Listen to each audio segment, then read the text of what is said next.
Right, mind razor. Away you go, my friend. Wabam, wabam, wabam. Yes, lovely. We've convinced Alberich Hapt Anderson that he would love to be dominated by this lovely pink British daddy.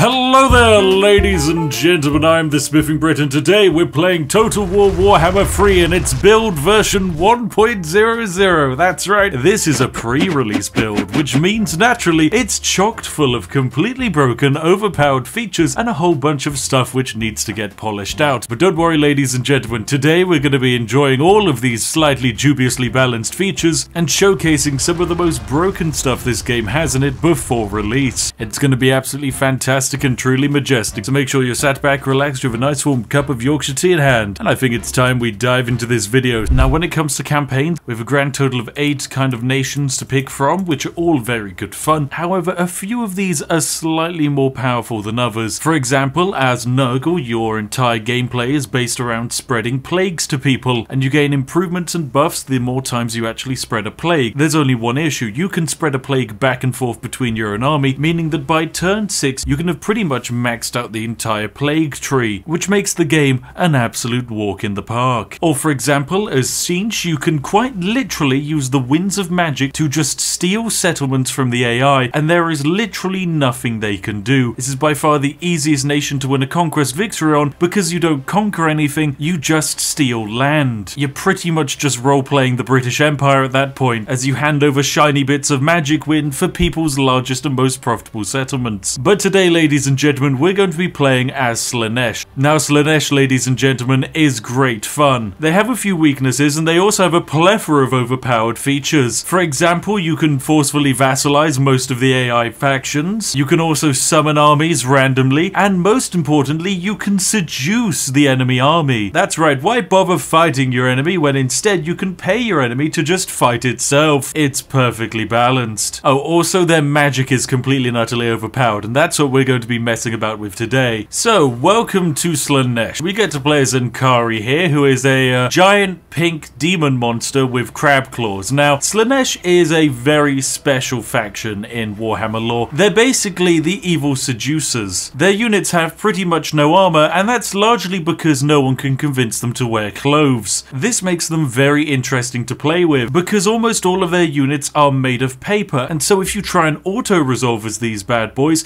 you're going to lose every time. However, these units are also ridiculously powerful, and if you manual each and every one of your battles, it's going to be pretty much impossible to lose. And the reasoning is you have these broken units here, the Exalted Demonettes of Slanesh. They're armor piercing, they're very fast, they have a decent amount of attack and melee defense, but most importantly, these bad boys have enthralling attacks. Anyone they hit just quite simply will stop fighting back. This makes them very, very useful to play with. And then when it comes to spells, they have one very jazzy spell. As you see, this faction has access to this amazing lore of shadows, which has this bonus here, the Penumbral Pendulum, which for some reason, instead of Warhammer 2, where this is just a fun spell, in Warhammer 3, this spell for just 13 mana will very easily take out 1 to 2 entire units. It's ridiculously powerful. So we're going to start a brand new campaign as the Legendary Seducers. The aim of our campaign is just quite simply to turn Ahh into a literal god that cannot be stopped in any way, shape or form, and to also show off some of these very balanced gameplay features. Now naturally, ladies and gentlemen, I have to of course generate money, and luckily for me, today's video was sponsored by PC Game Pass, which guess what, ladies and gentlemen, has this game right here available on it as soon as it releases. It's also got a whole bunch of other fun games like Crusader Kings 3, but who needs that when instead you can play one of these huge varieties of factions and a grand single player campaign. Or if, unlike me, you actually have friends that aren't interns, you can now play a co-op campaign of up to 8 players, because that sounds perfectly balanced. There's also an absolutely incredible jazzy prologue which welcomes newcomers into the glorious, corrupting and evil world that is the Warhammer fantasy universe. It's a great way of testing out the game yourself to see if it is your cup of tea, whilst also gaining access to a whole bunch of other great titles. Anyway, thank you very much for fueling my tea addiction sponsors. It is now time for us to whip some people into submission. So, welcome into our first battle. This is basically the early tutorial fight that is an absolute cakewalk in the park, but of course, we can actually showcase our abilities. As you can see, this is going to be a decisive victory with low casualties, but if we wanted to, for just 1,800 gold, we could borrow this entire unit of Bloodletters of Korne, or we could steal an entire pack of Chaos Warhounds. I mean, of course, we're not going to do it for this battle, because it's a decisive victory and we'd like all the experience we can get, but still, if there is any battle which is kind of challenging, you can just steal a very large amount of the enemy army. Anyway, that was a fun little fight. Hopefully we got a whole bunch of experience. Yes, 2,000 experience, lovely. We're also gonna just steal some money from them. Fantastic. Now, because of course we killed that first army, we get ourselves a free hero recruited. This hero here is, of course, apparently Amadeus Witherslash. Nope, that won't do. No, instead they are Jerry the Wizard. Now, Jerry the Wizard is very powerful, because over here we have the Penumbral Pendulum, and we're gonna rush this bad boy and upgrade the hell out of it so that we can make it ridiculously cheap to cast and ridiculously powerful. So, Jerry, come join Enkari's army. Anyway, our next mission is very simple. The game wants us to recruit 2 new units, so we can do exactly that. We're also going to activate an unholy manifestation to kill 6% of our army, but give it a whole bunch of buffs, so we'll do that. Lovely. Perform a nice little bit of pain and pleasure.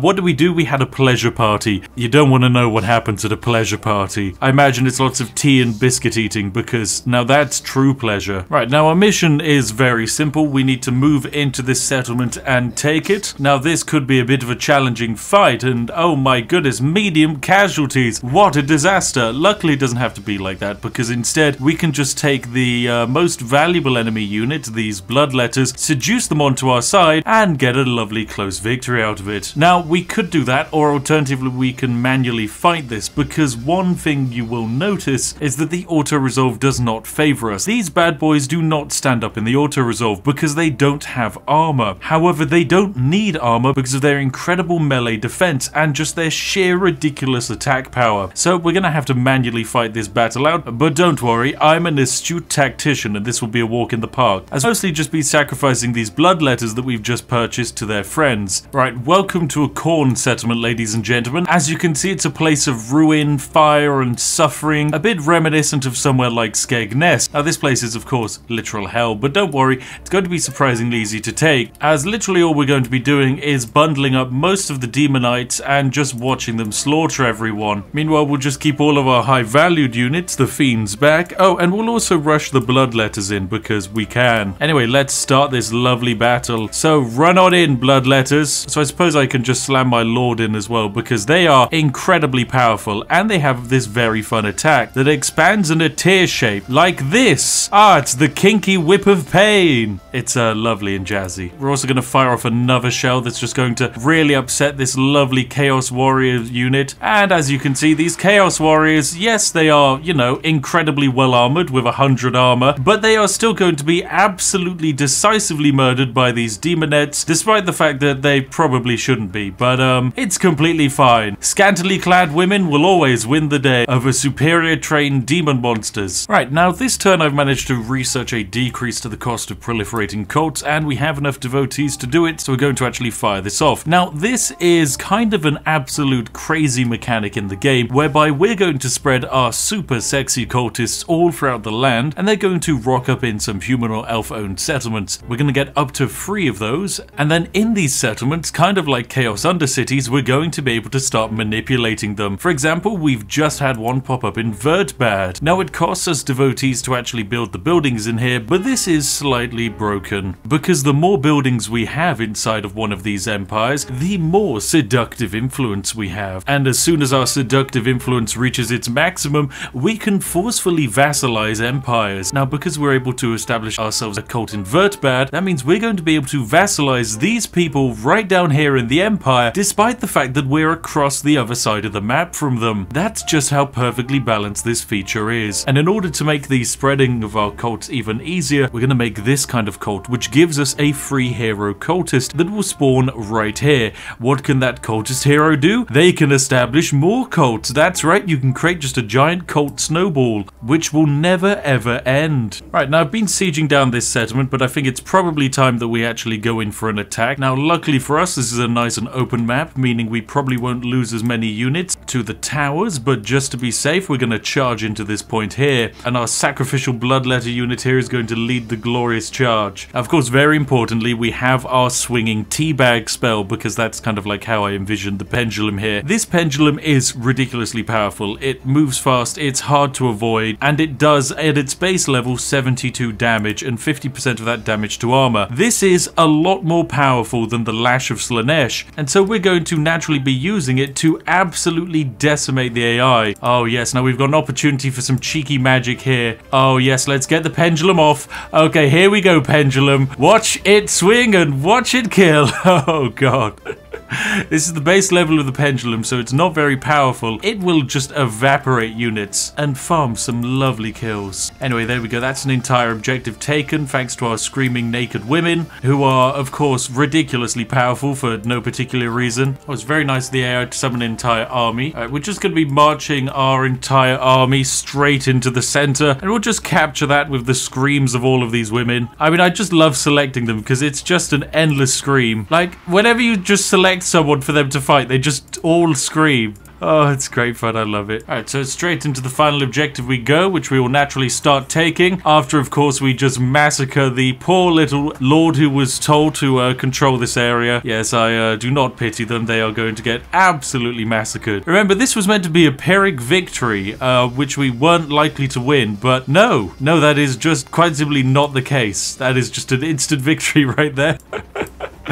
How was that meant to be a Pyrrhic victory? That was a walk in the park. These units are stupidly powerful. Another one of the amazing enlightened changes made by the developers of this game was to actually overhaul the diplomacy system so you actually know what the AI is going to accept and whether they're happy about it. Now, this has been great because it means you're no longer just bouncing deals back and forth and getting them cancelled, very annoyingly, but it has led to a few issues. For example, this Beastman tribe right here, we have pretty much no relation to them. We're kind of friendly because everyone likes the Slanesh just a little bit. There's just one issue. We can go to these guys and we can ask for money. We actually just ask for a whole bunch of their gold, like just 400 gold. We can just say, hey, give it to us, for no particular reason other than we can just propose it, and they're gonna say, what a great idea. They're gonna love that. What a great deal we just had. And best of all, they'll just accept it again, because as long as this bar is green, the AI will just quite happily give you money, even money they don't have.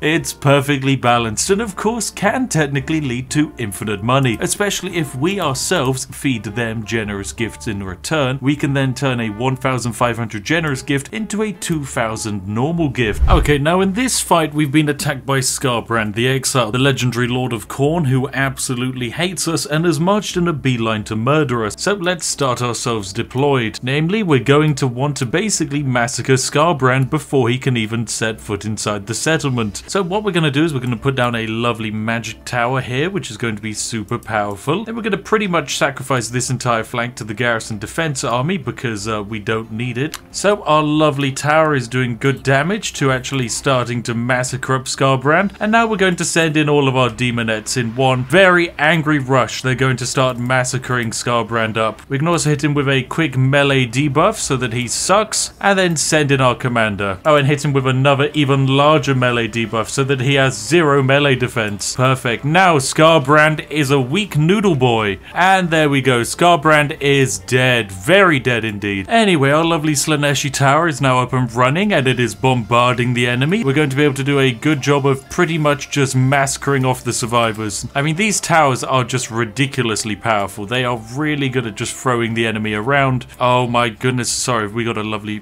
Oh, we have got a great spot for the Mind Razor. Go on, give me a spell. Yes, there we go. There's my magic. Right, Mind Razor. Away you go, my friend. Let us kill this entire Bloodletters unit. Wabam, wabam, wabam. Yes, lovely. Glorious damage. And, well, despite the fact that it looked like they were going to get a total overwhelming victory, it actually seems, no, we have gained total overwhelming glorious victory as the AI has now entirely routed. Ah, well, that is SKARBRAND actually murdered. Lovely. using the glorious power of perfectly balanced demonettes, which really shouldn't be doing as well as they do, but they're just great. Of Stirland, that's right, these lovely peasants. As you can see, we currently have a trade deal going with them because we are just that beautiful and gloriously convincing. Now let us give them some gifts. Just lots of very cheap small gifts of 600 gold, and then we're going to have you wrapped around our finger in no time. And there we go. Diplomacy with Slanesh factions is given 50 lovely bonus points this turn. You're going to be a puppet in no time. Glorious, glorious puppet. Oh, and there we go. That was enough. With just one final gift of 3,000 gold, we've convinced Alberich Hapt Anderson of Stirland that he would love to be dominated by this lovely pink British daddy. So that's exactly what we're going to do. We're going to quite simply dominate him.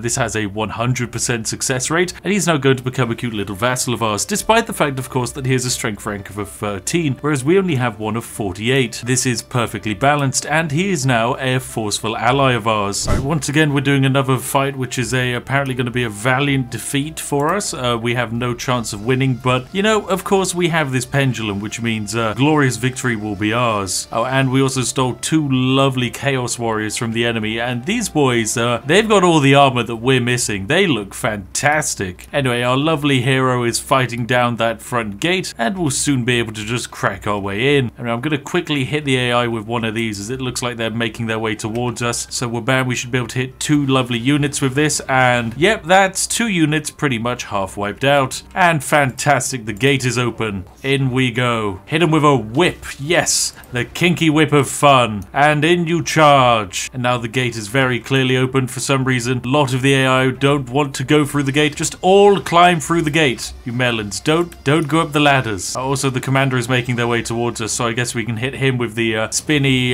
blade of death as well. Right, demonettes, do your job and just quite simply massacre the AI. And there we go. Their enemy lord is routing, but of course being massacred. And so we will just quite simply march the giant army of demonettes straight towards the final objective. And so the march goes very, very well. The lovely screaming endless quantity of demonettes are shredding their way through these great marauders that are losing decisively because, well, for some reason they just quite simply can't stand up to a bunch of near naked people with crab claws for hands. Don't ask how these people with supposed great weapons can't even kill some of these people, but I don't know. That's just the way the cookie crumbles, ladies and gentlemen. And there we go. That is total glorious victory. The AI has been completely and utterly defeated. Glorious stuff indeed. And so that was a supposed guaranteed defeat becoming a instead decisive victory, all using the powers of seduction and of course completely overpowered magical spell jiggery pokery. Right, this is going to be one of those lovely big turns because I am about to fight the Dark Prince for one of the 4 necessary endgame MacGuffins, and then I'm also going to be able to dominate the entirety of the Empire here with just a few lovely shiny gifts. There we go. Have a medium gift, my friend. I'm fantastic. We've convinced you to become enthralled by us. Sadly, we can't force you into being a vassal because you are a special non-vassal boy, but that's okay. You like us a lot. You're upon the precipice. That's all I need. Instead, we shall take over the nearby smaller realms and convert them and make them nice and powerful. But anyway, as I was saying, we have a big old quest to do as we need to go and fight the legendary final battle. Let's go fight a demon prince. A Slaneshi demon prince as well. Look at all of their demonettes. Now, their demonettes are pretty good. There's just one issue. Ours are better. Alright, welcome to this lovely quest battle, which is all about breaking through an elven defensive line and, you know, just generally gaining immense evil power. Now, this is a great and really fun challenge, of course, because we can just quite simply use a very cheap spell to break our way through a whole bunch of Phoenix Guard, and there we go, that's their entire units absolutely massacred. Now we can just run straight through. Anyway, we've pretty much massacred this Star Dragon in just 2 hits with our Lord, and we can also just massacre the Prince who's fleeing pretty much instantaneously, because these units here are just absolute nightmare monsters that cannot die. They are tankier than our legendary lords, and they hit ridiculously hard. It's like they've been jacked on drinking just Yorkshire tea non-stop for the last 400 years. And to be fair, that's probably not far off of the canonical lore reason of why they're so strong. Meanwhile, our other exalted fighters over here have also perfectly broken through their line with absolutely no problems whatsoever. Quite a few of these units just haven't taken any damage. They just can't die no matter how hard you try. And we're going up against, you know, some pretty decent units. The whole Phoenix Guard, the Sisters of Avalon, rifle on. These are really powerful ranged units. However, we can just murder them. And there we go. That was a total glorious victory. Fantastic stuff. It says it was a close victory. We only lost 34 units, which is an absolute walk in the park. Oh my goodness, SKARBRAND the Exiled has come back. Ah ha ha, he's taken control of that army. That's fun. Now we are probably on track to defeat SKARBRAND for the 4th time at this point, and you know what? Fine. We've just been given a mission to actually murder him even more, so I'm happy to do that. I'm sure he's less happy about this, but it's okay. Alright, luckily for us, SKARBRAND has moved himself into a tiny castle, which makes it very easy for us just to quite simply wander in and fight him. Now, what we're going to do, very simply, is take control of some of his most powerful units in his army. I'm going to go for these 2 exalted bloodletters here, and that's going to pretty much allow us to waltz our way into this settlement and murder everyone. Of course, the game thinks this is just going to be a Pyrrhic victory. The game is wrong, so we're going to effectively manually fight this, all of our exalted demonesses, right into the town square, and there is quite simply nothing the AI can do to stop us. Well, bam, welcome to the map. It's gonna be very simple. We just need to group up all of our demonettes into one simple giga blob, get our sacrificial lambs sorted as well, and plop them over here, and now it looks like we're ready to start. So we're bam, straight into the town center you go, my friends, and we'll send the backup gang over here to go murder the skull cannon. Meanwhile, our sacrificial lambs will also charge straight in, and that just leaves our legendary lord to also go on a lovely fight adventure. The only thing that's going to be able to murder us are these very powerful towers that do a lot of damage, but luckily for us, if we capture the objectives, we don't have to deal with them. I know we're gonna nerf SKARBRAND and make him, you know, terrible, which is absolutely fantastic. Let's just hit him with all of the lovely debuffs so that he quite simply has no melee defense, meaning he cannot resist any of our attacks whatsoever. And then when our exalted demonesses come in and start swinging for all of their increased damage, that's when SKARBRAND's gonna start losing all of his health. And best of all, he has fascination. Oh yes, so he's just losing endless damage. There is nothing he can do to survive. He's completely banished, and we've won the day. Well, that was an absolute walk in the park, ladies and gentlemen. You just simply select all of your exalted demonettes, right click on enemy, win game, easy peasy. The only thing that can do damage to them are these towers and siege weaponry. Otherwise, they are pretty much unkillable. Gloriously unkillable, in fact. Alright, and seeing as we've been making fantastic progress across the Empire and we have Stirland under our control, we might as well also dominate Karl Franz of the Empire. Wabam! Why not have the entirety of the Reichland under our control? These are just things you can do! We now make like 2,000 gold per month off of just our vassals. And guess what? We can now proliferate our cults all over again. And if we need troops, we can just summon an entire spare army using the amazing devotees at the cost of only 300. And best of all, these armies, they're really powerful. They only cost 20 devotee upkeep. Don't even have to pay gold upkeep on them. As long as you have slanesh corruption, you can have an entire army which would usually cost 6,000 gold upkeep or something ridiculous like that to maintain, just follow you around for free. Because someone greenlit that into the game and thought it would be perfectly fine. Oh god. Right, I think the final way to show off our ultimate power is to defeat the Gatekeeper of Korne, using our immense wonderful abilities and also a few fun little tricks that I've just stolen along the way. Now, these lovely little fights in the Chaos Realm are incredibly good fun because they allow you to spend supplies to buff your own units. Now, this is like a fun gameplay feature. However, in reality, this is actually just horrifically overpowered because yes, we could go to this unit here and give it upgraded armor and also just increased weapons so that it hits even harder, which, you know, would make it incredibly valuable, but that costs a lot of resources. Instead, we can just do this to our commander and give them a base weapon damage increase of 40%, as well as a plus 30% melee attack and armor-piercing weapon damage. This, on paper, feels great, but of course, in reality, it is horrifically broken, because our commander is not just using a regular weapon. No.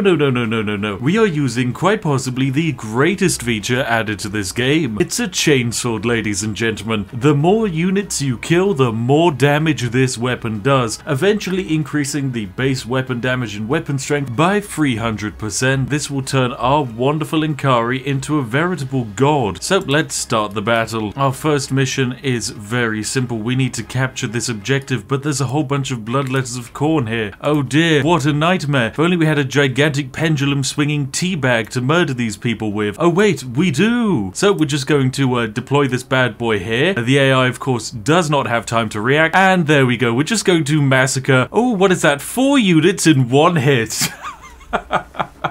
That's 10,000 damage done.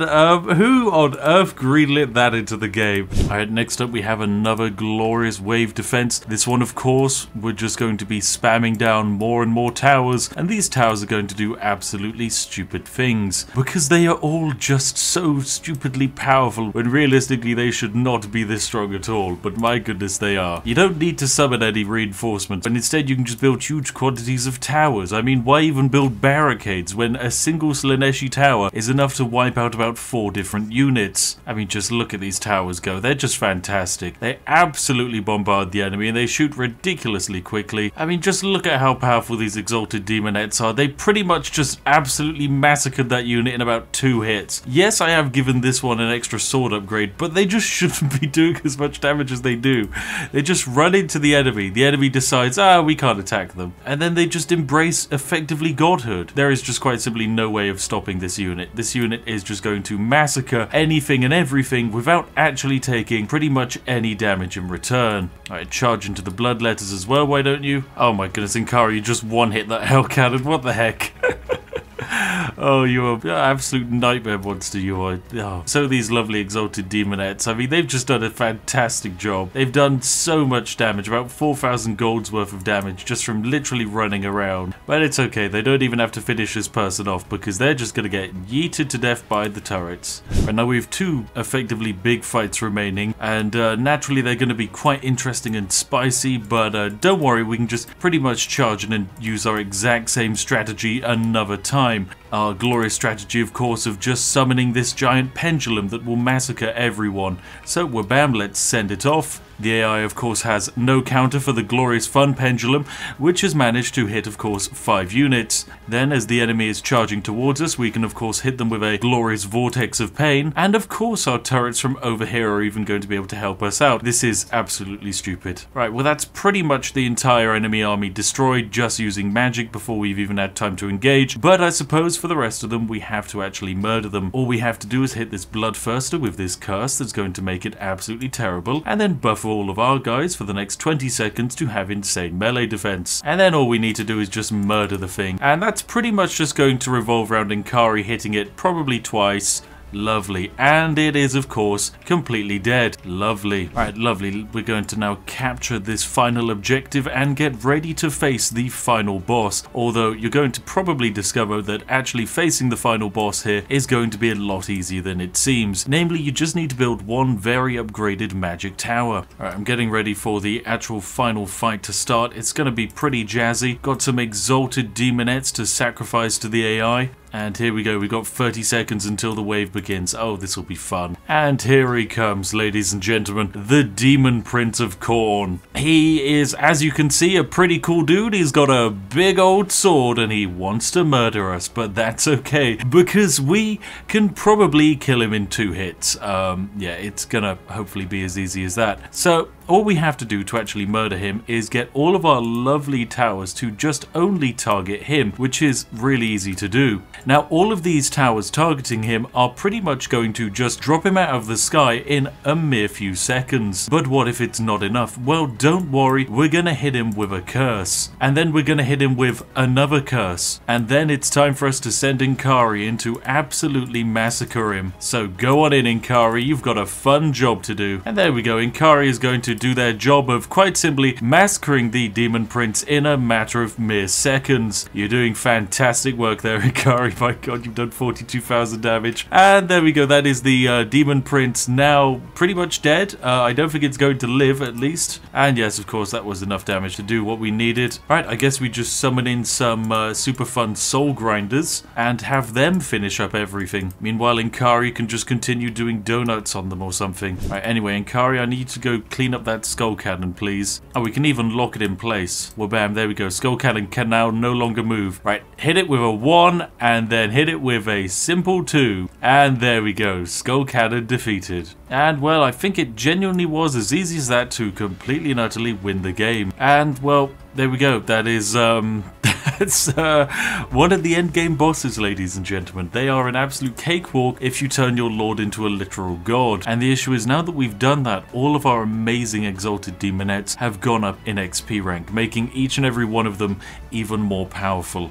We managed to rack up 500 kills on Ahh, which is lovely. But of course, the wizard was almost the most damaging person there, because they did 46,000 damage, whereas Ahh only did 53,000. And the wizard did it pretty much entirely from relative safety. This is entirely because wizards are completely and utterly horrifically broken. Well, the wizards of shadow that have insane abilities. Oh dear. And there you have it, ladies and gentlemen. This has been proving why Slanesh is perfectly balanced and of course completely and utterly broken. These lovely demonette units are ridiculous. They have no armor, they're made of paper, and yet they hit like an absolute truck. Because other units which have similar levels of attack and defense and weapon strength are limited by small unit sizes, whereas the demonettes will just quite simply charge at you, and in their sheer volume they will hit you so many times they convince you to somehow not fight back, which of course means they churn out insane quantities of damage. But they're glass cannons that have the ability to destroy an entire universe, and now to me